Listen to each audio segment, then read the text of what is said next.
All right, welcome to day 2.5 of this bathroom remodel. It's not quite a full day. I got 2 briskets and 2 pork butts on the grill, and I had a little bit downtime.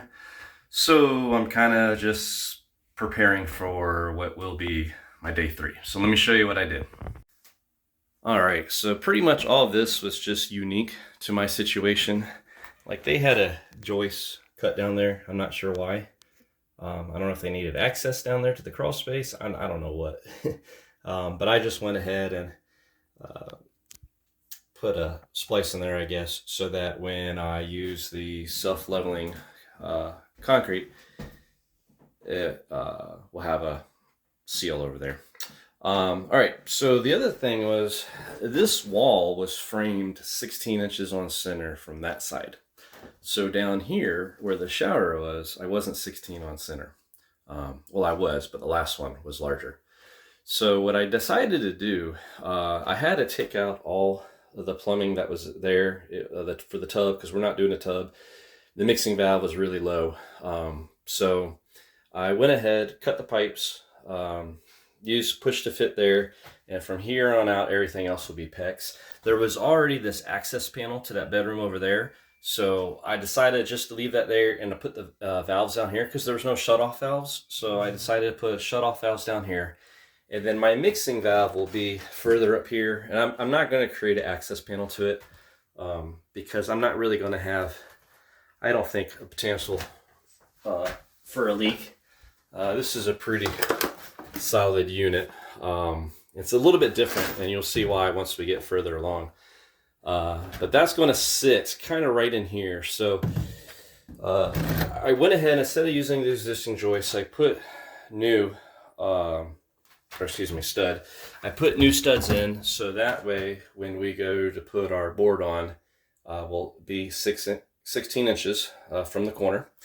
And I left the cold water supply in there. I figured I had enough room here, so what I did was I just put a couple elbows. And this wall, I've never quite seen this, but they have 2 2x4 walls next to each other. So I figured since they did that, I went ahead. I knew I was going to have plenty of room back here for a valve. So I just put that valve back there. They'll have access. I'll probably drill a hole here for my hot supply when that comes up. And then, so day 3, I'm going to put the support boards for this, and then I'll go ahead and plumb that in, drill a hole, and I'll mount a new support board for my shower. Theirs was like right at 6 feet, and so we're gonna move it up higher. We're gonna have a rainfall up here. And this wall was fine, everything, the spacing on everything was. And then I had the same issue over here. So I went ahead and just used, and plus this, when I was doing demo, this stud came loose, and for whatever reason, they shimmed the wall out from the 2x4. So they had 2 shims here and 2 shims here. So by putting in new studs, I was able to get it flush. And this was another reason I'm glad I did this, because I didn't have to use what was existing here as far as my level. So now my new studs are completely plumb and level. I don't have to worry about shimming or using an extra thin set to try to get that board on there and the tile straight. And then the other nice thing about this is I came out here, so this would be 32 inches. And this is essentially going to be into the tile. So I cleaned up the drywall, and now I think I'm going to be able to reuse this drywall. Over here, I did the same thing up top. We're going to have to re-drywall that part anyways. But I think that's all I did. And I covered up. I had a piece of subfloor, which was too thick. This is kind of the old style. I don't even know what it is. Like particle board almost. But my subfloor was too thick, but I had this plywood flooring, which was a little too thin, and I only needed a 15 by 15 inch patch there. So instead of buying a sheet, I'm going to be using the self-leveling floor in here. So I'll patch up all the cracks before I do that, so there's no leakage. And then I'll be able to bring that up It's only like an eighth of an inch. It's not much. But first, I'm gonna, when I dry fit everything, I'll drill the hole for the drain. They just had a huge hole, and I was just a little bit concerned. I mean, it should have had plenty of support, but seeing that's probably where you're going to be standing most of the time, I wanted to have a little extra support down there between the floor joists. So I think that's it. We had to turn the water off, no problems. And I used to buy all my PEX stuff when I owned a campground on a website. I think it's called PEXuniverse.com. It was so much cheaper than the hardware store. But now, I haven't had a shop for this in a long time. I pull up Amazon and it's just as cheap and you get it next day. So I, for sure, like these valves at Home Depot, Lowe's, even Menards were like $20 a piece. And on Amazon, I think they were like $4, $4 or $5. So I just order at night and most of them came the next day. So, I mean, I'm sure, I don't know if they're all manufactured at the same factory overseas or not, but they're lead free, which was important, and they're working, they're not leaking. So, all right, guess step back here. So now we're framed in. I'll put the plumbing, the mixing valve in, all the drop ears, and then we're ready to put the boards on, the backer board. We're getting closer.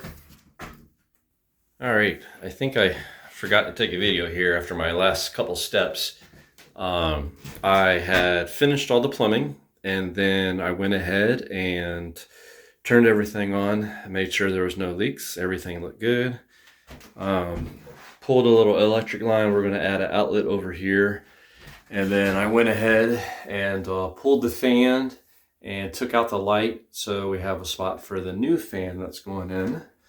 And then I started, I hung the drywall, and then I started mudding. The one thing I hate doing, but fortunately it's just a little bit, and a lot of it's going to be behind the toilet and vanity, so my skills won't be too visible. But that is where we're at for now. Tomorrow we'll pick it up, finishing mudding and skim coat and sanding, and then hopefully we're going to get the paint on the walls and the ceiling, paint the room, and then we're going to get back to the shower. So we'll see what happens. Okay, so I think this is day 4. They all kind of blend together. I didn't take a video, so this is going to be kind of on the end of day 3. I went ahead, finished mudding, and I don't know if I said this, I hate mudding, I hate taping. I watched a bunch of videos on it, tried to get better at it, and I still am not good. This is a bathroom that not really anybody's ever going to see. And there was this old kind of texture on the wall, but it's drywall. I'm not sure how they got that. It's not like knockdown, but you can definitely tell where I patched it and where I sanded, it's smooth. So yeah, I'm a little frustrated about that, but it is what it is. We painted it all white because then we're probably going to accent it in here. I went ahead and installed a new fan. Super quiet. It's got a Bluetooth speaker in there, so we'll see about hooking that up. I had these extra can lights laying around, so we put those in there. They're adjustable on the light spectrum, I guess, how many 1000K, so we got it to match that. I think we're gonna put one more coat of paint.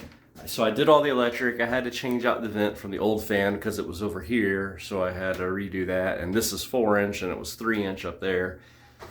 So I did all of that. I still got to cut out my outlet, and you may be wondering why I didn't just nail gang box on there, because I've learned it is a lot easier to hang your drywall, maybe because I'm lazy, cut the hole and use a existing work with the ears on it. That way you can put the box right where you want. You don't have to cut the drywall to fit. Again, I'm not a professional, so I take a shortcut. So I got to get that squared away, and then we're going to change this out to a GFCI, and then we're going to put some new switches in here. That won't take long to do. And then the next thing we're going to work on is leveling this floor, because this side is about 1 inch low. So we're going to level the floor. I'm going to dry fit the pan in here and get the drain connected before I level the floor, so we can get the plumbing done. And then after we get the level on there, the leveling, self-leveling concrete, we'll start putting up our foam board, put in the pan, dry fit it all, seal it up, do the water test, let it sit in there, and everything's good. We will begin tiling our shower. So yeah, not too much done, but we're starting to get there, slowly but surely.